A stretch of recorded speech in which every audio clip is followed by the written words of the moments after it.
আসসালামু আলাইকুম বন্ধুরা, সবাই কেমন আছো? আজকে তোমাদের মাঝে অতি সাধারণ একটা রেসিপি নিয়ে হাজির হয়েছি। সম্পূর্ণ রেসিপিটি দেখতে হলে ভিডিওটি না টেনে দেখতে থাকো। তার জন্য এখানে কতগুলো ঠান্ডা ভাত নিয়ে নিয়েছি, তার সাথে পেঁয়াজ কুচি, কাঁচামরিচ কুচি, ধনেপাতা কুচি এবং সাথে একটা ডিম নিয়ে নেব। ভাতগুলোকে ভালো করে ছাড়িয়ে নেব দলা। তারপর চুলায় একটা কড়াই বসিয়ে দিয়ে পরিমাণ মতো তেল দিয়ে তাতে পেঁয়াজ কুচিগুলো দিয়ে দেব, সাথে কাঁচামরিচও দিব। একটু নেড়ে চেড়ে ভেজে নেব।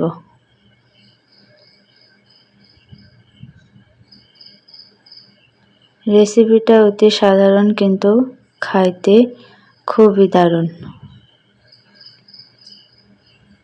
আমার এই রেসিপিটি যদি ভালো লেগে থাকে তাহলে অবশ্যই বাসায় ট্রাই করতে পারেন।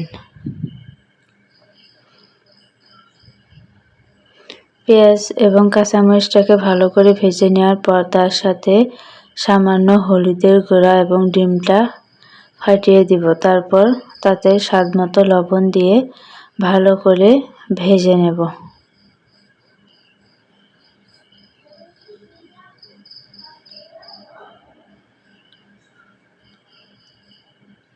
আপনি যদি এই ভিডিওটি আমার ফেসবুক পেজ থেকে দেখে থাকেন তাহলে অবশ্যই ফেসবুক পেজটি ফলো দিয়ে দিবেন, আর ইউটিউব চ্যানেল থেকে দেখলে অবশ্যই চ্যানেলটি সাবস্ক্রাইব করে দিবেন। ভালো করে ভেজে নেওয়ার পর তাতে আগে থেকেই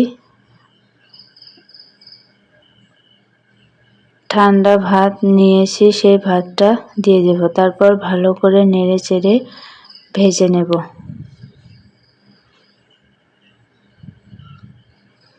ভালো করে ভেজে নেওয়ার পর আমি এখানে একটু ঘি দিয়ে দিয়েছি। তারপর তাতে ধনেপাতা কুচি দিয়ে দেব। তারপর আবারও ভালো করে নেড়েচেড়ে আরও কিছুক্ষণ ভেজে নেব। তারপর চুলা থেকে গরম গরম পরিবেশন করব। আজকে এই পর্যন্তই। আগামীকাল নতুন আরেকটি ভিডিও দেখার আমন্ত্রণ রইল। সে পর্যন্ত ভালো থাকবেন, সুস্থ থাকবেন। আল্লাহ হাফেজ।